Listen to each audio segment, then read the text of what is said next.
Baik, selamat pagi, salam. Ya, kami bersyukur kalau pagi ini mungkin Bapak Ibu melihat orang yang sedikit aneh, siapa saya gitu ya. Oh, belum ditampilkan. Baik, saya menyapa setiap kita, jemaat Tuhan yang terkasih di dalam Tuhan. Ya, JKI KK.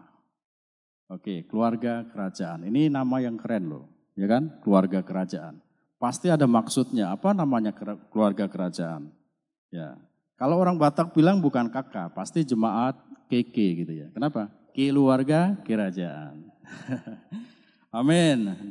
Nah, Bapak Ibu yang terkasih dalam Tuhan. Jadi pagi ini saya mau share tentang bagaimana saya diberikan tema tentang penuai gitu ya, karena bulan ini adalah bulan misi. Nah, saya percaya ketika kita bicara tentang menuai, kita bicara tentang misi, waktu saya hanya dikasih 40 menit ke depan saudara, padahal misi itu seumur hidup kita. Jadi kita mau percepat, bagaimana saudaraku seumur hidup kita hanya dirangkum 40 menit. Wah, ini keren sekali saudara. Kenapa? Karena memang hati Bapa itu adalah hati misi. Bapa menghendaki setiap orang, siapapun kita, siapapun suku kita, saudara, itu diselamatkan, saudara. Bapa rindu keselamatan itu terjadi, dimiliki oleh semua orang. Cuman masalahnya hari ini, saudara, ya, masalahnya saudara hari ini siapa yang mau melakukan itu? Ini jadi problem bagi setiap kita, saudara. Baik, saudara, di bulan misi, bulan yang penuh dengan keberkahan ini, mari kita merenungkan sejenak. Siapakah kita ini di hadapan Tuhan? Oke, nah, jadi kita bicara tentang penuai, itu bicara sesungguhnya tentang diri kita sendiri. Jangan kita bicara tentang orang lain, saudara, tentang menuai. Karena di dalam firman Tuhan, Yohanes 4 ayat 35 berkata seperti ini saudara. Coba saudara, Yohanes 4 ayat 35 dikatakan seperti ini. Bukankah kamu mengatakan, gitu ya. Bukankah kamu mengatakan, firman Tuhan jelas sekali. 4 bulan lagi tibalah musim menuai. Tetapi aku berkata kepadamu, lihatlah sekelilingmu dan pandanglah ladang-ladang yang sudah menguning dan matang untuk dituai. Saudara, ini problem besar. Kenapa? 4 bulan lagi baru menuai Tuhan. Saudara menanam gandum, kalau Indonesia menanam padi, saudara 3-4 bulan itu masa panen, saudara, untuk padi. Karena saya petani, saya tahu persis. Saya kalau memperkenalkan diri saya bukan pendeta, saudara. Maaf, jauh sekali dari kata pendeta. Saya selalu bilang saya ini petani, saudara. Jadi saya tahu persis bagaimana cara menanam padi. Ya kan? 3-4 bulan, bahkan ada yang cuma 100 hari, hasil pertanian sudah bisa dinikmati. Tuhan bilang gitu, saudara. 4 bulan lagi tibalah musim menuai. Lihatlah sekelilingmu dan pandanglah ladang-ladang yang sudah menguning dan matang untuk dituai. 4 bulan lagi akan dituai. Tetapi Tuhan bilang, hari ini ladang itu sudah menguning dan siap untuk dituai. Enggak perlu saudaraku tunggu 4 bulan lagi. Terlalu lama bagi Tuhan. Artinya apa saudara? Dari ayat ini kita belajar satu. Tuhan menghendaki sebuah percepatan di dalam tuaian itu, saudara. Tuhan menghendaki percepatan di dalam tuaian itu. Ini sudah siap dituai, ini sudah matang untuk dituai. Enggak perlu nunggu 4 bulan lagi. Saudara, dari ini kita belajar apa, saudara? Seringkali kita menunda, saudara, untuk menuai. Padahal Tuhan sudah bilang ini sudah matang, segera tuai. Resiko orang ketika menanam padi sudah matang, tetapi enggak dituai, saudaraku, padi itu akan rontok dan hasilnya tidak memuaskan tentunya. Nah, saudara, itu yang pertama. Terus kita belajar apa dari ayat ini yang kedua, saudara? Kita belajar, saudaraku, sesungguhnya Tuhan melihat sesuatu yang sudah sangat kritis. Kenapa saudara? Enggak usah tunggu 4 bulan lagi. Tetapi hari ini sudah matang. Kamu harus segera menuai. Nah, saudara pernah ke rumah sakit? Ya, pasti setiap kita pernah ke rumah sakit, kecuali yang tidak pernah sakit ya. Kalau Pak Joko ini langganan ya Pak. Saya juga sering ke rumah sakit saudara. Karena sudah umur-umur seperti saya ini, seperti Pak Joko ini ya, rentanlah dengan sakit penyakit saudara. Apa bedanya saudara ketika kita berobat di poli dan di IGD? Kalau di poli saudara, ketika kita daftar berdasarkan apa saudara? Nomor urut. Kalau saudara nomor 200 urutan poli saudara ya 200 saudara tunggu. Dokter nggak peduli, perawat nggak peduli. Tetapi kalau saudara masuk di IGD saudara dilihat dari kedaruratan. Benar? Ada yang dokter di sini? Saudara cek masuk ke IGD, di situ ada ditulis bahwa kita dilayani bukan berdasarkan penyakit atau nomor urut kita, tetapi dilayani berdasarkan kedaruratannya. Kalau saudara masuk IGD dengan penyakit yang hanya gatal-gatal saja saudara nanti dulu dilayani. Karena ada orang yang kecelakaan kakinya putus misalnya. Kedaruratannya adalah orang yang kakinya putus. Nah, saudara, Yesus ingin sesungguhnya menggambarkan tentang misi itu, tentang menuai itu seperti itu. Ini adalah kondisi yang kritis, kondisi yang darurat, segera akan dilakukan, gak tunggu 4 bulan lagi. Tetapi hari ini sudah matang dan Tuhan rindu. Tuaian itu memang banyak dan harus segera dituai. Nah, saudara, dari ayat ini kita belajar 2 hal itu tadi, saudara. Kenapa, saudara? Tetapi masalahnya gak sampai di situ. Matius 9 ayat 37, saudara, di situ mengatakan seperti ini. Maka katanya kepada murid-muridnya, tuaian memang banyak tetapi pekerja sedikit. Tuaian itu banyak tetapi pekerja itu sedikit. Ini masalahnya saudara. Kalau Yohanes tadi bilang sudah siap dituai karena sudah matang, sudah waktunya, nggak perlu tunggu waktu lagi 4 bulan ke depan. Tetapi celakanya saudaraku, tidak ada yang menuai, perbandingannya sangat terbalik dunia ini saudara. Ladang itu sudah menguning, begitu banyak tuaian itu yang akan dituai, tetapi pekerjanya sedikit. Mungkin 1:1000 saudaraku. 1:1000. Nah saudara, gambarannya seperti ini. Ini berbanding sekali terbalik dengan bursa kerja. Saudara coba cek saudaraku, misalnya UKSW di sini kan seringkali ada bursa kerja kan, job fair. Berapa banyak orang yang melamar pekerjaan dalam satu posisi dibutuhkan misalnya akunting, S1, pengalaman gak penting, yang penting minat kerja. Hanya satu posisi kerja. Lowongan itu hanya satu. Berapa ribu orang yang akan mendaftar saudara? Kompetitor itu begitu banyak saudara. Banyak sekali orang ingin melamar. Apalagi perusahaan itu adalah perusahaan bank, ya BUMN dan sebagainya. Orang berlomba-lomba saudara. Yang banyak itu orang yang mau kerja. Tetapi lapangan pekerja cuman sedikit. Tetapi saudara, ini berbanding terbalik loh saudara. Kalau Tuhan membuka lowongan kerja saudaraku, ada nggak di antara kita yang hari ini mau mendaftar? Ya misalnya Pak Joko nih, pasang iklan di gereja. Dibuka lowongan kerja, tenaga misi, ya kan? Nggak perlu ganteng, nggak perlu cakep, yang penting punya hati melayani. Gajinya Pak, diberkati Tuhan seumur hidupnya. Loh, gajinya aja diberkati Tuhan seumur hidup kita. Tetapi ketika kita mendengar tenaga misi saudaraku, belum tentu orang itu mendaftar saudaraku. Kenapa? Bagi mereka misi itu mengerikan saudaraku.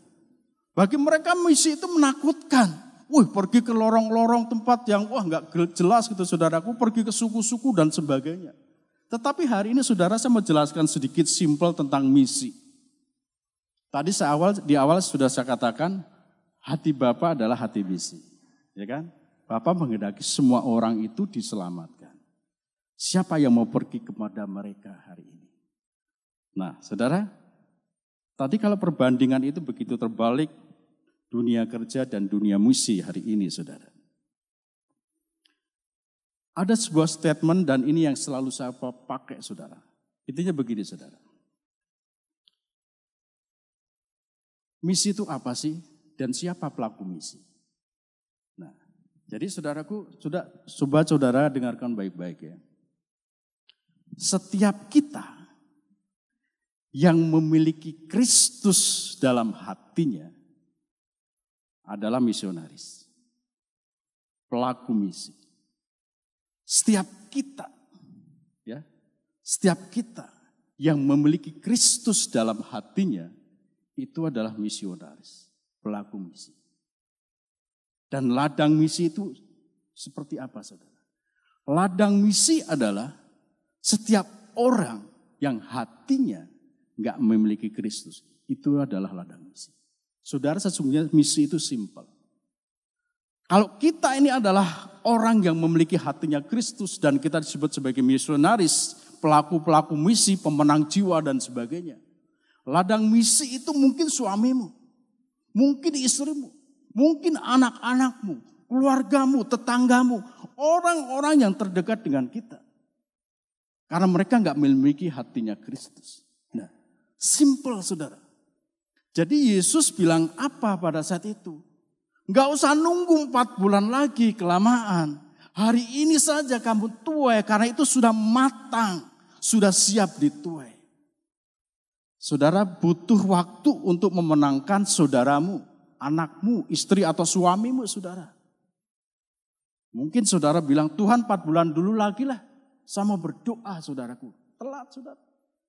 Kalau saudaramu hari ini sekarat, saudaramu sakit, butuh pertolongan segala secara medis, saudaraku.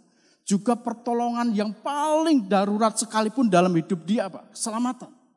Apakah engkau menunggu 4 bulan baru kau melayani tentang keselamatan? Keburu tewas, saudara. Dan dia tentunya enggak bersama dengan Tuhan. Itulah yang disebut dengan kedaruratan misi hari ini. Dan kita sebagai orang yang memiliki hatinya Kristus, saudaraku. Ya, kita sebagai orang yang memiliki hatinya Kristus. Sesungguhnya ladang misi itu begitu dekat dengan kita, saudara. Sangat dekat. Mungkin suamimu yang belum percaya Tuhan, istrimu yang belum percaya Tuhan, anak-anakmu yang jauh daripada Tuhan, itulah sasaran misimu. Sasaran misimu, saudara.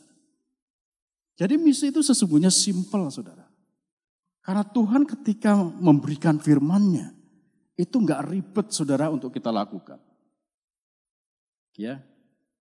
Nah, jadi hari ini kita sudah dengar ya, kita sudah belajar. Satu hal tadi.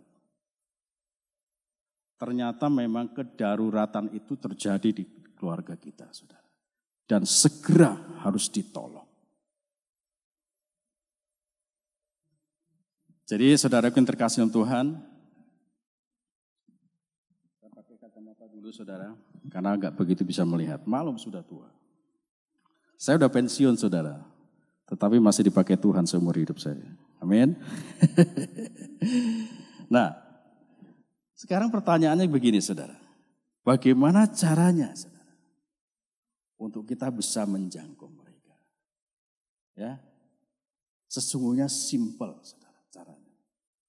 Saudara nggak usah perlu ikut seminar misi berhari-hari dengan bayar berjuta-juta saudara. Saya seringkali diundang ikut seminar, tetapi sama saja saudara. Yang penting mau nggak kita melakukannya. Bukan seberapa banyak ilmu yang kita dapat saudara. Tetapi yang penting bagaimana kita mau melakukannya dengan sesimpel mungkin. Nah, saudara, cara yang pertama saudaraku, bagaimana kita bisa memenangkan jiwa di dalam hidup kita, di dalam misi kita saudaraku. Yang pertama saudaraku adalah bagaimana kita berdoa untuk jiwa-jiwa saudara. Penting. Ya, kita berdoa. Enggak ada saudara sebuah kegerakan itu tanpa doa. Enggak ada saudara. Semuanya itu dimulai dari doa. Bagaimana kita berdoa untuk setiap jiwa-jiwa yang Tuhan percayakan dalam hidup kita. Nah, saudaraku, Dulu, berapa tahun yang lalu saudara, ketika kami melayani di sebuah pulau, di satu tempat saudara, awal kami datang sudah berbulan-bulan nggak closing saudara, nggak memenangkan jiwa gitu. Waduh Tuhan gimana ini ya, ini sudah berapa bulan kok nggak ada yang closing saudaraku. Ya, saudara tahu closing? Kalau saudara sebagai agent ya, di multi level atau saudara sebagai agen di dalam kesehatan dan sebagainya saudaraku ya. Nah, closing itu adalah bahasa yang dinantikan, ya kan? Kalau suami saudara tiba-tiba, "Mah, yuk kita makan yuk." Wah, ini pasti closing ini. Istrinya langsung bilang, "Kelas teri atau kelas kakap, Mah?" Ya, enggak teri enggak kakap, tongkol lah gitu ya. Istilahnya ekonominya sedang saja. Nah, saudara kami enggak closing. Kami sudah prospek begitu banyak orang. Tetapi kok orang ini sulit sekali ya. Enggak terima Tuhan. Nah, akhirnya saudara kami sepakat berdoa dengan istri.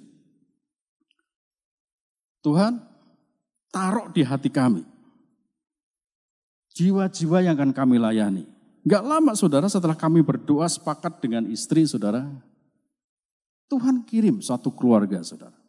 Tapi prosesnya juga enggak segampang yang bagaimana kita membalikkan tangan saudara. Ternyata yang Tuhan kirim itu adalah keluarga yang bermasalah saudara. Bermasalah di dalam kehidupannya. Maaf saudara, sangat miskin gitu ya. Nah, dan rumahnya pun sederhana sekali. Jadi rumahnya saudara itu satu tempat dengan ternak saudara. Jadi dia menggaduh ya, kalau orang Jawa bilang gaduh ya. Gaduh sapi, jadi kamarnya itu berseberangan dengan kamarnya sapi saudara. Tapi Tuhan taruh itu di hidup kami saudara, dan kami melayani mereka. Nah saudaraku, istri dari keluarga ini, bapak ini saudaraku, itu mau melahirkan.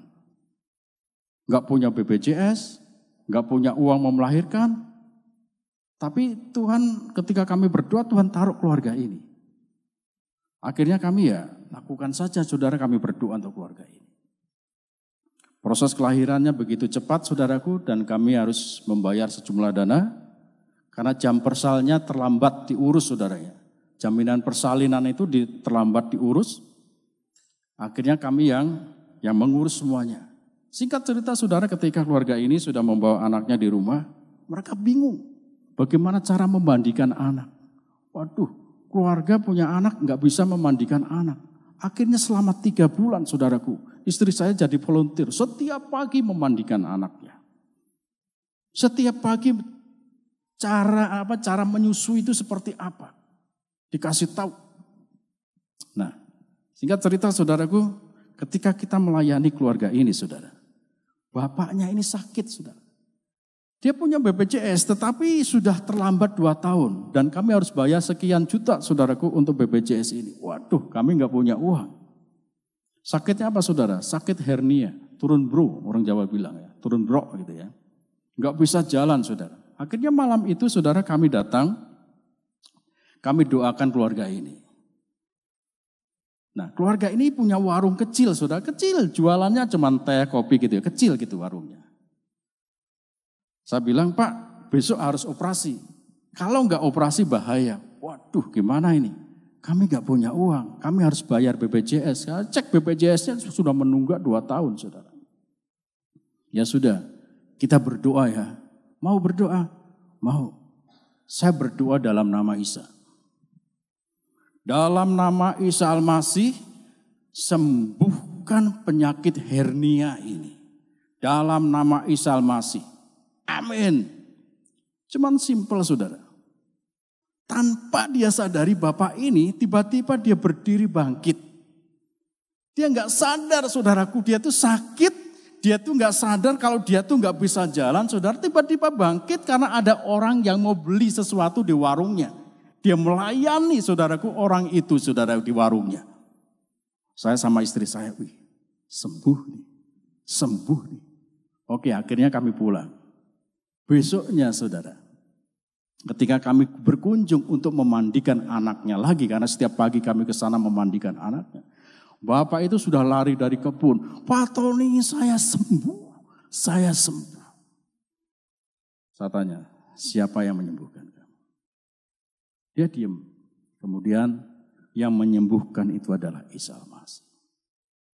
Mau enggak terima Isa Al-Masih sebagai Tuhan dalam hidupmu? Saya mau. Akhirnya kami doakan dan dia terima Isa, saudara. Ya, dia terima Isa. Dari bapak ini yang terima Isa, saudara. Akhirnya istrinya terima Isa. Anaknya terima Isa. Kakaknya, iparnya terima Isa. Ipar-iparnya yang lain terima Isa. Kakak-kakaknya, adik-adiknya terima Isa. Sampai yang terakhir itu mamanya terima Isa. Dia sudah 100 tahun lebih enggak mati-mati saudara hidupnya. Karena apa? Karena dia dukun besar di daerah itu, saudara. Enggak mati-mati, akhirnya terima Isa, saudara. Kami total, saudaraku, ada 15 orang yang terima Isa. Saudara, dimulai dari mana, saudara? Dimulai dari doa. Dimulai dari doa. Jadi simpel sekali, saudaraku. Jadi kalau kita mau melakukan misi, saudara enggak perlu berteori panjang lebar. Tetapi saudara mulailah dari hati yang berdoa. Hati yang sungguh-sungguh minta kepada Tuhan dan berdoa. Ya, makanya minggu lalu ini keren sekali Pak, bagaimana Pak Bejo menjelaskan ya setiap kita harus punya VIP list minimal 1 orang. Dan gereja ini mencanangkan 5.000 jiwa. Saya tidak tahu kurun waktu berapa akan dijangkau 5.000 jiwa. Saudara, seandainya saudara semuanya di sini 200 orang, saudara. Berdoa untuk 1 orang dalam 1 bulan saja. 1 orang 1 bulan, saudara. Gak sampai 3 tahun, saudara, gereja ini penuh 5.000 jiwa lebih. Nah, saudara, mulai dari berdoa. Saya percaya, saudara, ketika gereja ini mencanangkan visinya seperti itu, saudara, itu gak main-main, saudara. Tetapi kita mau gak kita, saudara, sebagai pelaku-pelaku misi itu dalam hidup kita?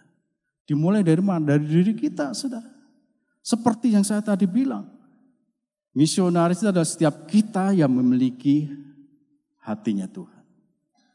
Ada Tuhan Yesus dalam hati kita. Itulah misionaris. Dan ladang misi itu adalah setiap orang di sekeliling kita yang hatinya enggak punya Yesus. Nah, simpel kan saudara? Itu mungkin anak saudara, adik saudara, orang terdekat saudara. Itu adalah ladang misi kita. Langkah pertama, berdoa untuk dia. VIP list itu enggak usah yang hebat-hebat, saudara pilih yang mana. Yang ada di sekitar saudara. Bawa itu dalam doa. Ketika kami berdoa, bagaimana VIP list itu kami tulis di dalam buku kami, saudara, dan kami mulai doa. Tuhan mulai kirim banyak jiwa-jiwa, saudara. Nah, saudara, jadi itu caranya yang pertama ya. Mudah dan sangat simpel, saudara. Terus yang kedua, saudara, bagaimana kita terus membidik sasaran itu. Ya, kita punya target, saudara. Coba kita baca dulu Yohanes 4 ayat 39, saudara. Yohanes 4, 39 begini, saudara. Dan banyak orang Samaria dan kota itu telah menjadi percaya kepadanya. Karena perkataan perempuan itu yang bersaksi, ia mengatakan kepadaku segala sesuatu yang telah ku perbuat, saudara. Ketika Yesus berjumpa dengan perempuan Samaria siang bolong di sumur itu, saudaraku, saya percaya bahwa Yesus punya target bukan hanya 1 orang Samaria perempuan itu, saudara. Tetapi Yesus ingin memenangkan 1 kota Samaria itu. Tetapi dimulai dari 1 orang, saudara. Nah, saudara, ketika obrolan itu terjadi, saudaraku. Ketika Yesus mulai ngobrol dengan perempuan Samaria itu. Dan bagaimana hidupnya berubah, saudaraku. Dan bagaimana dia melayani kotanya, bersaksi. Dan 1 kota itu seperti ayat ini bilang. Dan banyak orang Samaria dari kota itu telah menjadi percaya kepadanya karena perkataan perempuan itu, saudara. Karena perkataan perempuan itu, saudara. Saya percaya target Yesus bukan 1 orang Samaria, saudara. Terlalu kecil untuk seorang Yesus pada saat itu, saudara, hanya seorang Samaria, saudara. Tidak. Tetapi bagaimana dia pengen satu kota itu mengenal Tuhan dan percaya Tuhan. Nah saudara, dalam hal ini juga seperti itu dalam hidup kita. Firman Tuhan jelas bilang saudaraku, satu orang bertobat, satu keluarga diselamatkan. Artinya apa saudara? Jangan kita hanya melihat satu orang itu saudara, tetapi mari kita punya iman saudara. Bagaimana satu keluarga itu diselamatkan. Bagaimana satu orang bapak tadi yang diselamatkan saudara, satu keluarganya saudaraku juga diselamatkan. Saudara yang terkasih di dalam Tuhan, saya percaya saudara, ada maksud Tuhan yang besar dari setiap orang yang hari ini menjadi VIP list kita. Mari imani itu saudara. Ada maksud Tuhan yang besar dari setiap satu orang yang kita doakan hari ini, yang kita targetkan hari ini saudara. Jangan kita berpikir hanya satu itu saja yang diselamatkan. Karena Tuhan jelas di dalam janji firman-Nya, satu keluarga itu akan diselamatkan. Tetapi mau enggak kita mulai dengan satu VIP list dalam hidup kita? Itu secara apa ya saudaraku, logika, aduh enggak mungkin Tuhan. Tetapi Tuhan, bagi Tuhan segala sesuatu mungkin. Amin. Nah saudara, enggak kebetulan loh. Kalau kita pernah mendengar, doakan satu orang sebagai VIP list kita. Doakan satu orang. Saudara, kecil untuk 5.000 orang itu akan penuh di gereja ini saudara. Sangat sedikit 5.000. Sangat sedikit. Kenapa kita enggak bilang, Tuhan aku mau sekota. Aku mau satu pulau saudara. Aku mau satu bangsa ini mengenal Tuhan. Kalau cuma satu orang saudara terlalu sedikit bagi Tuhan. Tetapi kita memang harus mulai dari satu orang itu. Nah saudara, setiap kita tentunya tinggal di My Team. Amin. Ya, kita bertumbuh, kita berbuah, kita berekspresi dan setiap kita ada di My Team. Dan saya juga ada di My Team. Ya, pemimpin My Team saya Pak Freddy. Ya, kami My Team-nya namanya Garam dan Terang ya Pak ya. Wah ini luar biasa My Team kita nih saudara. Kenapa? Karena berfungsi setiap My Team. Dan setiap My Team punya pos masing-masing, punya kantornya masing-masing. Ya, kalau saya di Pancasila saudara, saya punya My Team di sana. PMP 88 saudara. Ada Pak Boy di belakang saudara. Kami sering ngobrol saudaraku dengan Pak Boy. Ngobrolnya apa? Bagaimana memenangkan jiwa melalui PMP 88. Kami sudah berapa kali saudaraku tarik jiwa, jala jiwa saudaraku. Dari PMP 88 ini saudara. Dan di hidupnya diberkati saudara. Meskipun hanya jualan PMP. Makanya saudara sekali-sekali main ke sana. Ya promosi ya Pak Boy ya. Main ke Pancasila saudara, ada PMP 88 saudara. Nah. Terus nanti di Ramayana saudara. Di sana ada pos juga saudara My Team di sana. Ada Bu Lastri sama Pak Moko. Mana orangnya nih Bu? Sekalian absen, itu orang di sana. Kami sering berkunjung di sana. Kami My Team di sana. Kami ngobrolin gimana. Banyak pembeli di sekitar itu yang bisa kita tarik. Ya kan? Kalau di Pasaraya ada Pak Sri. Jualan emas. Ya kan? Keren gitu kan. Saya sering ke sana ngobrol dengan Pak Sri. Gimana Pak jualannya? Masa enggak sih dari setiap customer itu kita doakan satu orang. Nah, kemudian restoran Cobra gitu kan, ada Pak Freddy sama Bu Istri. Kenapa enggak gitu loh? Tempat-tempat di mana kita berusaha, itu adalah tempat bagaimana kita juga berdoa untuk VIP list kita. Saudara, saya bilang di My Team ini, 3 langkah mudah untuk kita bisa menjangkau jiwa. Yang pertama apa Pak Boy? Kunjungi. Kunjungi saudara. Kunjungi. Berkunjung itu, ini Yesus lakukan. Yesus itu berkunjung setiap hari kemana-mana. Di desa, di kota dia kunjungan terus saudara. Ketika kita kunjungan itu sesungguhnya kita bangun relasi saudara. Dengan orang-orang yang kita kunjungi. Nah setelah kita kunjungi apa saudara? Kita doakan. Pasti setiap orang itu punya pergumulan, punya masalah dalam hidupnya. Pasti mau didoakan saudara. Baru yang langkah ketiga, ajak. Kunjungi, doakan, ajak. Ajak ke My Team dulu. Atau kalau dia mau, ajak ke gereja langsung. Saudara, 3 langkah praktis ini bisa kita lakukan di My Team, saudara. Kalau semua My Team di JKI KK ini bergerak, saudara, meledak, saudara. Kenapa? 5.000 itu terlalu kecil, Pak Joko. Terlalu kecil. Tapi bagaimana kita melakukan hal yang pertama tadi. Hanya 1 orang sebagai VIP list kita. Saya melihat ketika berapa tahun lalu ya Pak Joko sampaikan ini. Saya langsung, Tuhan ini luar biasa. Kenapa? Karena gereja yang hidup, gereja yang berkembang, gereja yang bertumbuh. Kita ke gereja itu adalah gereja yang misionaris, saudara. Sebagai gereja yang misioner. Dia tidak memikirkan dirinya sendiri, saudara. Tetapi bagaimana dia memikirkan setiap jiwa-jiwa yang Tuhan percayakan dalam hidupnya. Ini gereja yang hidup.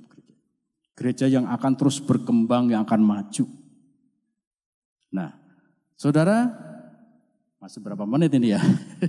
Ini materi saya masih banyak, saudara. Gak apa-apa ya Pak Joko ya. Baik, saudara. Terus yang ketiga, saudara. Bagaimana cara kita memenangkan jiwa? Yang pertama tadi apa, saudara? Kita mendoakan jiwa-jiwa. Yang kedua, saudara, kita membidik sasaran sebagai targeting kita. Nah, terus yang ketiga, saudara, yang gak kalah penting adalah bagaimana kita ini diperlengkapi dengan cara bersaksi. Saudara. Diperlengkapi dengan cara bersaksi. Ya. Saya akan bacakan ini, saya punya kisah tersendiri. Ini adalah ayat emas seumur hidup saya, saudara. Sebab karena kasih karunia kamu diselamatkan oleh iman, itu bukan hasil usahamu, tetapi pemberian Allah. Itu bukan hasil pekerjaanmu, jangan ada yang memegahkan diri. Karena kita ini buatan Allah diciptakan dalam Kristus Yesus untuk melakukan pekerjaan baik yang dipersiapkan Allah sebelumnya. Ia mau supaya kita hidup di dalamnya. Tahun 94 saudara, itu awal pertobatan saya dan firman ini yang mengubah paradigma hidup saya saudara. Dulu saya dari seberang, saya dari Padang saudara. Separuh hidup saya tinggal di sana saudara. Saudara tahulah kalau saya sebutkan itu, saya nggak usah cerita ya tentang masa lalu saya. Tetapi ini saudara, tahun 94 saya mendapatkan firman ini saudara. Ketika saya dapatkan ini saudara, itu yang mengubah hidup saya. Saya perlu 5 tahun untuk mengerti firman ini. Akhirnya saya memutuskan untuk mondok saudara. Ya, saya mondok, 5 tahun saya mondok. Dari tahun 94 sampai 99 saya mondok hanya untuk mengerti ayat ini tadi saudara. Bahwa keselamatan itu kasih karunia. Setiap hari saya belajar firman Tuhan. Ya, kalau orang kan ada STT ya, sekolah tinggi ya. Saya dulu tidak punya rencana sekolah saudara. Saya pengen mondok, pengen belajar tentang firman ini. Saya dilayani oleh seorang ibu, dia ketua asrama di situ dan saya belajar setiap hari tentang firman ini. Apa artinya firman ini? Ternyata apa yang saya lakukan dulu itu enggak ada artinya sama sekali saudara. Saya pikir dulu dengan iman saya yang dulu saudara, bahwa keselamatan itu bisa saya beli. Ketika saya banyak melakukan zakat, ketika saya banyak melakukan amal jairah, saya bersedekah di mana-mana, saudara, saya bangun musola dan sebagainya, saudara. Saya pikir saya diselamatkan dengan ibadah itu. Saya pikir, saudara. Tetapi ketika firman ini datang kepada saya, saudara, saya menjadi frustasi. Ternyata apa yang saya lakukan selama ini adalah sia-sia. Dan keselamatan itu adalah cuma-cuma Tuhan berikan dalam hidup saya. Yang seharusnya saya nggak layak menerimanya itu. Tetapi Tuhan berikan dengan kematiannya di kayu salib. Siapa saya? Siapa Pak Boy? Siapa Pak Freddy? Kalau Tuhan hari ini berikan keselamatan itu dalam hidupmu. Itulah kasih karunia. Itulah pemberian cuma-cuma. Yang harusnya saya nggak layak untuk terima itu. Tuhan layakkan untuk saya terima. Ini yang mengubah seluruh hidup saya saudara. Dan saya mengakui Yesus adalah Tuhan dan Juru Selamat dalam hidup saya.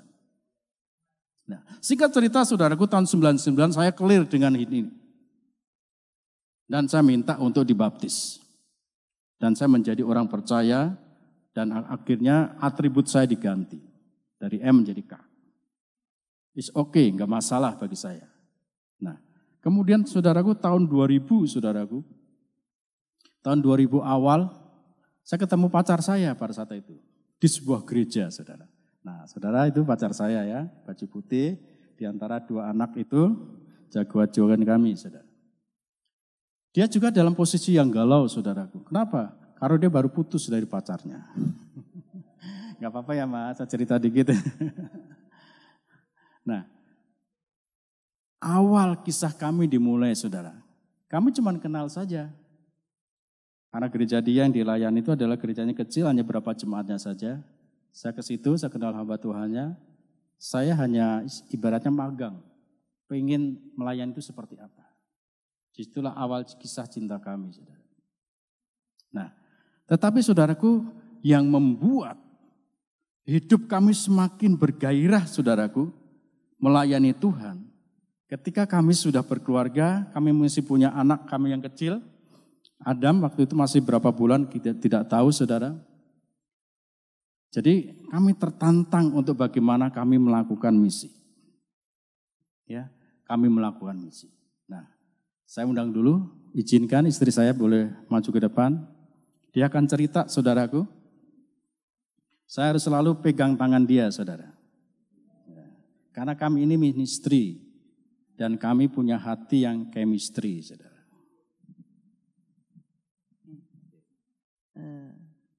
Saya lanjut ya. Waktu itu anak saya Adam baru sekitar 2 bulan, masih baik sekali. Terus kami punya salah satu penatua yang melayani di Yaman. Itu menantang setiap audiens itu untuk mensupport pekerjaan pelayanan misi di Yaman. Terus saya digerakkan Tuhan, beri apa yang kamu miliki. Ya, kami masih numpang sama orang tua waktu itu, ya kami gak punya apa-apa. Terus Tuhan bicara lagi, beri apa yang kamu miliki. Saya bilang saya gak punya uang Tuhan. Terus secara gak sengaja saya pegang leher saya. Saya bilang, Tuhan saya punya kalung. Tapi saya ingat ini kalung pemberian mama saya ya waktu kami menikah. Aduh sayang Tuhan ya. Karena memang kami sangat sederhana sekali ekonomi. Terus saya bilang sama Tuhan, saya mulai nego. Tuhan rantainya aja ya, leontinnya gak usah. Beri apa yang kamu miliki. Sampai akhirnya singkat cerita saya copot. Terus setelah pembicara itu keluar, ya sudah masuk di dalam lift, sudah pintu lift itu sudah mau menutup, saya lari. Saya dengan linangan air mata ya, saya katakan, Pak Jeb, saya mau memberkati pekerjaan misi di sana. Ibu, berkatmu apa yang kau beri tidak akan pernah sia-sia. Singkat cerita, setelah apa yang kami beri sudah nggak ingat lagi. Saya kalau udah beri ya sudah nggak saya ingat lagi. Kok kami tergerak untuk pekerjaan misi selanjutnya. Itu setelah sekian tahun, setelah apa yang kami beri. Dan dari situ mulai terus bekerja dan berkarya. Nah, saya punya keluarga, bapak saya majelis gereja. Ya, saya dari OE juga udah Kristen, saudara. Tetapi pengenalan tentang Allah saya nggak ngerti. Saya cuma tahu Paskah dan Natal. Tetapi yang menjadi misi Tuhan tidak hanya keluar, tetapi saya nggak pernah akur dengan orang tua, ya. Karena memang dari kecil sangat sedikit sekali waktu dia beri untuk kami anak-anaknya untuk dididik secara langsung. Kami diserahkan ke orang lain. Nah, terus saat kami banyak mengalami benturan, ya kami banyak mengalami penolakan. Justru kami punya misi dan target di dalam keluarga. Saya harus menangkan keluarga saya. Dan sampai akhirnya di dalam hati saya harus menangkan orang tua saya. Ya, orang tua saya memang majelis gereja, tetapi kuasa-kuasa kegelapan dia tetap pegang. Sampai akhirnya di jelang 3 tahun sebelum dia meninggal, saya punya misi sebelum dia dipanggil Tuhan, dia harus percaya penuh sama Tuhan Yesus, tidak ada atribut dari hal yang lain. Dan sampai akhirnya kita layani dan keluarga saya pribadi Tuhan pulihkan. Ya, suami saya pribadi keluarganya juga sudah terima Tuhan Yesus.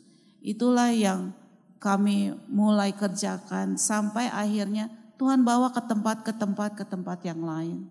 Dan sampai hari ini di Salatiga juga ternyata banyak orang-orang yang harus kami jangkau karena hatinya Tuhan.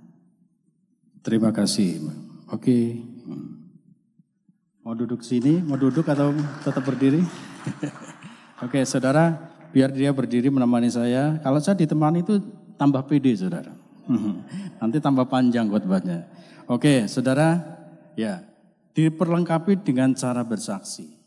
Ayat ini tadi, saudara, yang membuat saya itu apa ya?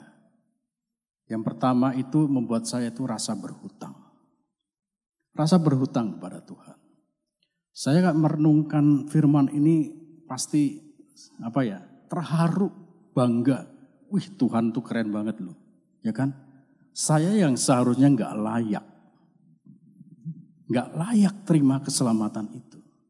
Tuhan berikan cuma-cuma tanpa harus bayar. Bapak Ibu, ini yang harus menjadi dasar setiap kehidupan kita sebagai anak Tuhan. Bagaimana kita bersaksi kepada orang lain. Bahwa kamu itu gak layak. Dosamu, perbuatanmu. Tetapi kalau Tuhan layak, dia mau mati bagi kita. Ini sesuatu yang luar biasa yang kita terima, saudara.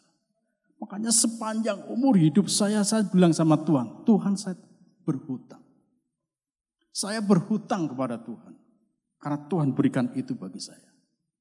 Saya tahu saudara, saya gak bisa bayar hutang itu. Tetapi saya bilang sama Tuhan, Tuhan saya mau nyicil hutang itu. Setiap kemana saya pergi saudara, ketika ada satu target saudaraku yang terima Tuhan, Tuhan saya nyicil. Saya pergi kemana lagi saudara, saya ketemu dengan satu orang lagi. Saya bilang sama Tuhan, saya nyicil lagi Tuhan. Saya yang tahu Tuhan, saya gak bisa bayar hutang itu.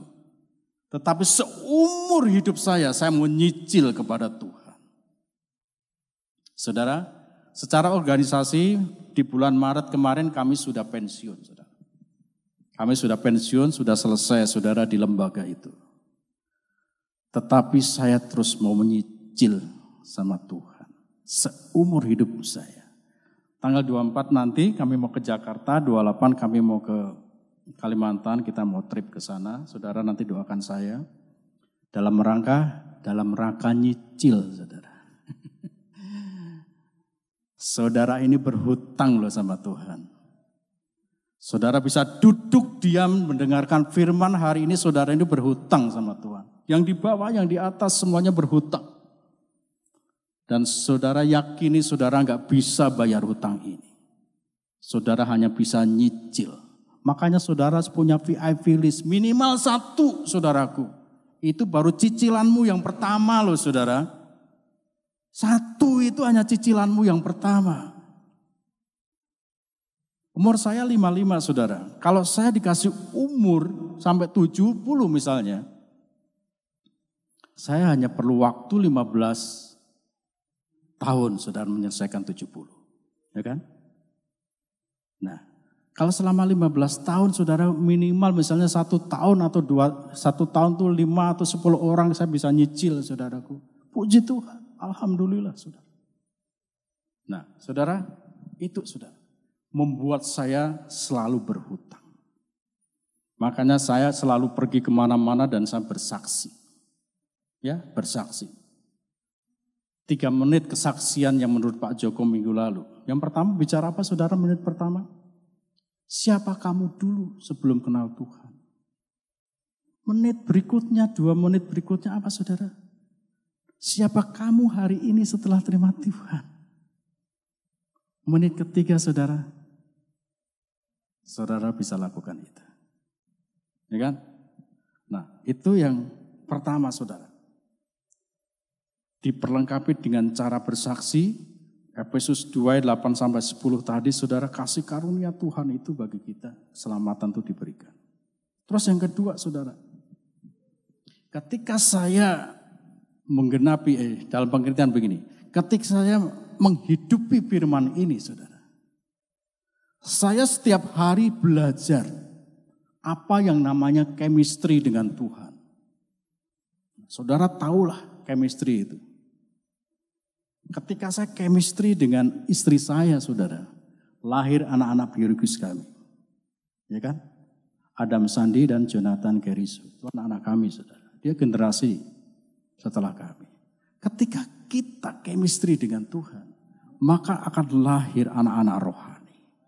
Ada jiwa-jiwa yang dimenangkan. Kenapa, saudara? Karena ketika kita chemistry dengan Tuhan, Kitab Mazmur bicara apa saudara? Mazmur 25 ayat 14 saudara. Coba ditampilkan Mazmur 25 ayat 14.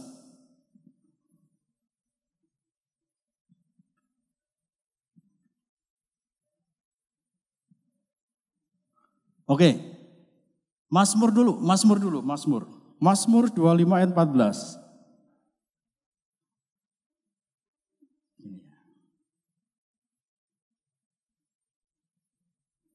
Tuhan bergaul karib dengan orang yang takut akan Dia dan perjanjiannya diberitahukannya kepada mereka. Mazmur 25 ayat 14. Tuhan bergaul karib dengan orang yang takut akan Dia dan perjanjiannya diberitahukannya kepada mereka. Saudara, ayat ini keren saudara. Kenapa? Tuhan bergaul karib dengan orang yang takut, yang taat akan Dia. Dan perjanjiannya, isi hatinya itu diberitahukan kepada setiap mereka yang taat kepada Dia. Saya percaya saudara, kalau gereja ini tahun lalu mencanangkan visi itu 555 saudaraku. Karena Pak Joko punya chemistry dengan Tuhan saudara. Dan Tuhan kasih tahu ini Joko yang harus kamu lakukan di beberapa tahun ke depan ini saudara.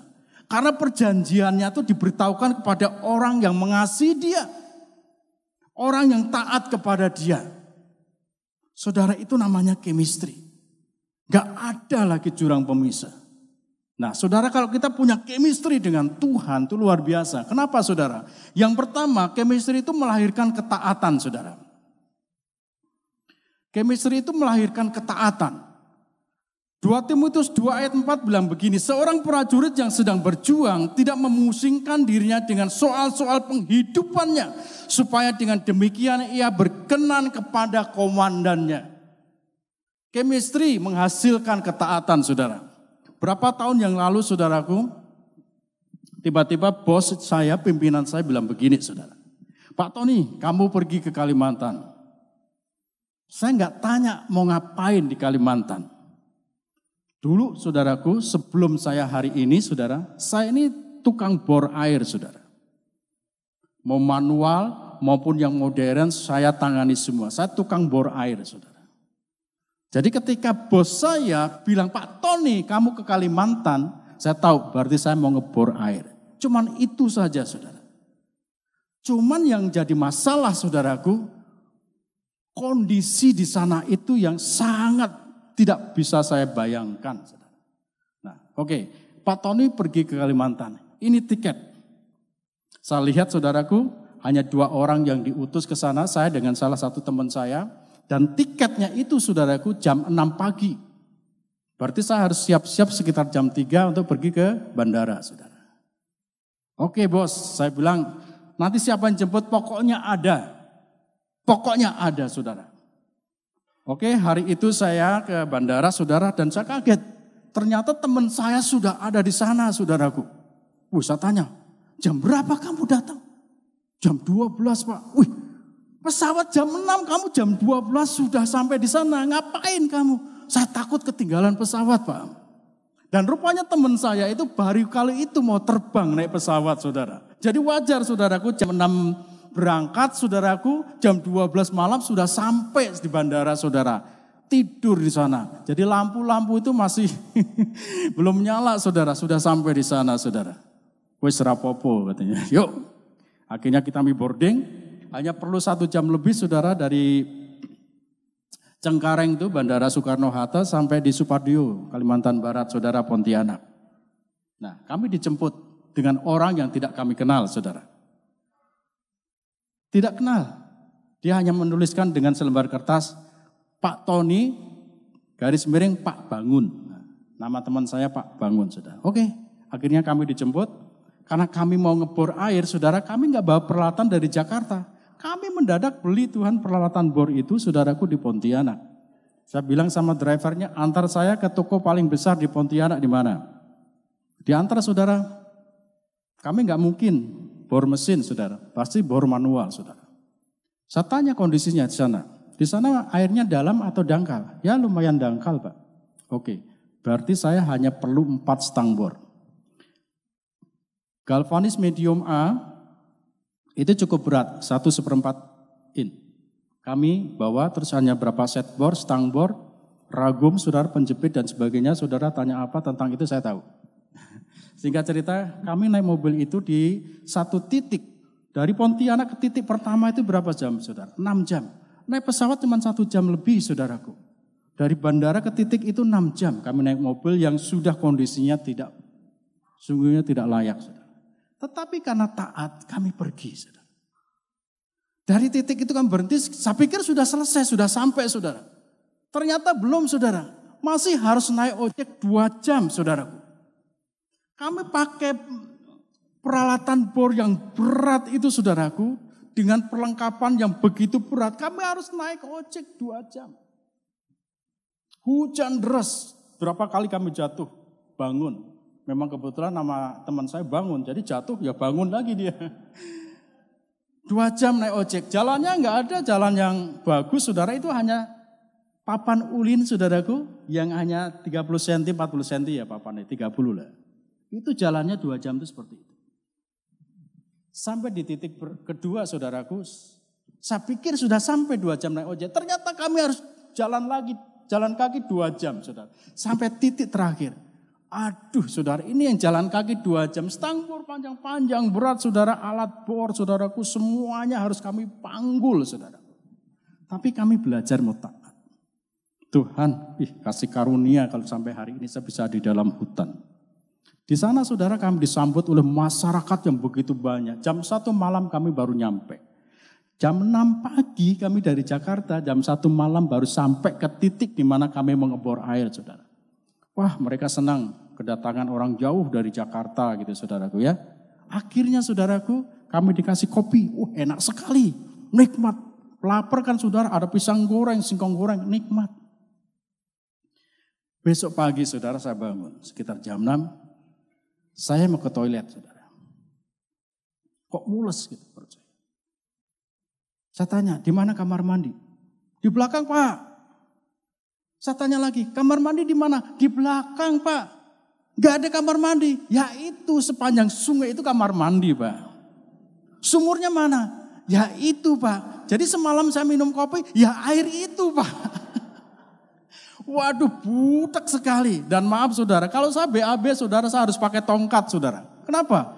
Ketika saya gak ada WC kan, saudara, nongkrong itu babi itu sudah ngantri, saudara. Jadi saya harus usir babi, saudara, supaya BAB saya gak dimakan. Aduh ini. Jadi mereka hidup di sungai itu, mandi, cuci, kakus, dan plus babi di situ.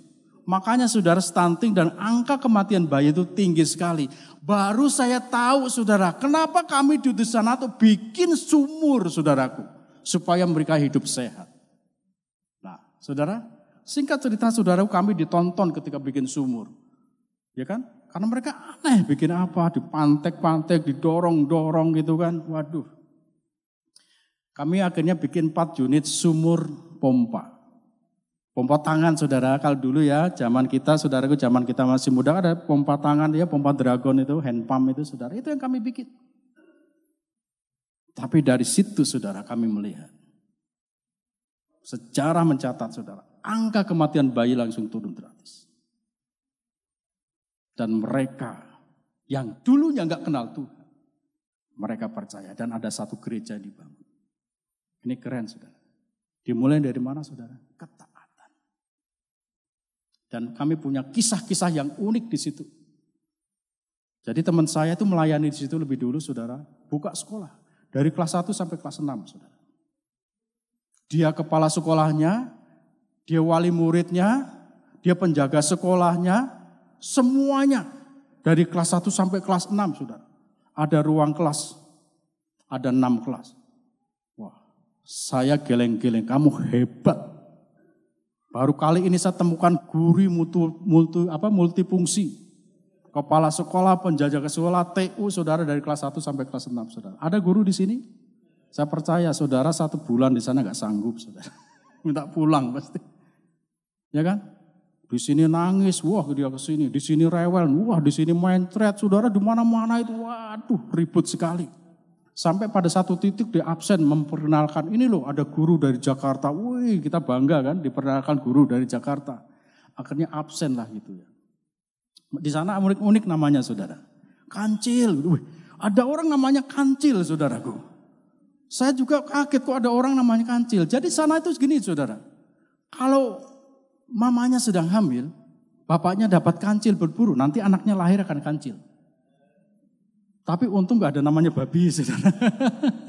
Jadi namanya unik-unik saudara. Nah, terus ada lagi namanya itu ada gitu kan. Ada. Namanya ada. Ada apaan? Terus dia kakak pertama. Yang kedua saudara itu satu saudara ya. Ada 3 orang itu satu keluarga. Gudang gitu. Namanya Gudang. Ada Gudang. Yang keren nomor 3 saudaraku. Dipanggil yang ketiga. Balon gitu kan. Ada Gudang balon itu satu kelas saudaraku. Wah ini keren sekali. Tapi kami punya pengalaman yang berharga. Ya, kami punya pengalaman berharga. Karena ketaatan itulah saudara. Seperti seorang prajurit. Itu dibangun ketika kita chemistry dengan Tuhan. Ya, ketaatan itu akan muncul saudara. Dan inilah mental misionaris yang sesungguhnya. Perlu ketaatan. Oke, saudara saya cepat saudara. Nah, kemudian saudara apa yang kedua saudara? Ketika chemistry dibangun saudaraku, itu akan muncul namanya kedisiplinan saudaraku. Allah kita tuh Allah disiplin. Allah yang sangat disiplin saudaraku. Seorang olahragawan hanya dapat memperoleh mahkota sebagai juara apabila ia bertanding menurut peraturan-peraturan olahraga. Disiplin saudara, penting banget. Ya, penting saudara. Jadi disiplin itu begini saudara. Kepatuhan, ketaatan untuk kita tunduk pada nilai-nilai yang sudah berlaku. Kalau kita tunduk pada nilai-nilai kerajaan Allah, itulah kedisiplinan kita untuk kita melakukannya saudara. Kita mempercayai nilai-nilai itu. Yang seumur hidup kita akan mendrive hidup kita. Menuntun hidup kita. Disiplin. Saudara. Ketaatan, disiplin, dan yang ketiga saudara, yang terakhir ini. Karena waktu saya cuma 5 menit. Tekun. Saudara. Seorang petani yang bekerja keras haruslah yang pertama menikmati hasil usahanya. Tekun saudara. Gambar petani saudara, nanam padi saudara, dia tekun. Mau panas, mau terik, mau hujan, seperti apa dia terus tanam, tekun. Sampai pada hasil yang terakhir dia menikmati itu. Makanya saudara kita perlu ketekunan. Kalau kita berdoa untuk satu orang dan orang itu belum percaya, belum merespon kita. Terus berdoa. Terus lakukan doa saudara. VIP list itu terus kita doakan. Sampai apa? Sampai dia percaya dan dia mengenal Tuhan. Kita perlu ketekunan. Kalau petani itu bahasa Jawa yang lokro saudaraku. Ini belum 3 bulan gak panen-panen. Terus dia panen di 1 bulan pertama dia gak dapat apa-apa. Karena dia kurang bertekun. Tetapi dia harus sampai 4 atau 3 bulan. Baru dia dapatkan hasil yang luar biasa. Nah saudara yang terkasih dalam Tuhan. Dari cerita ini, dari apa yang kami sampaikan ini saudara. Kita dapat intinya apa? Kita perlu namanya kesehatian untuk melakukan itu saudara. Tanpa kesehatian, kita nggak bisa lakukan itu. Nah, saudara, rindu kita melakukan bersama-sama. Mari miliki saudara 3 karakter. ketaatan, disiplin, dan tekun. Amin.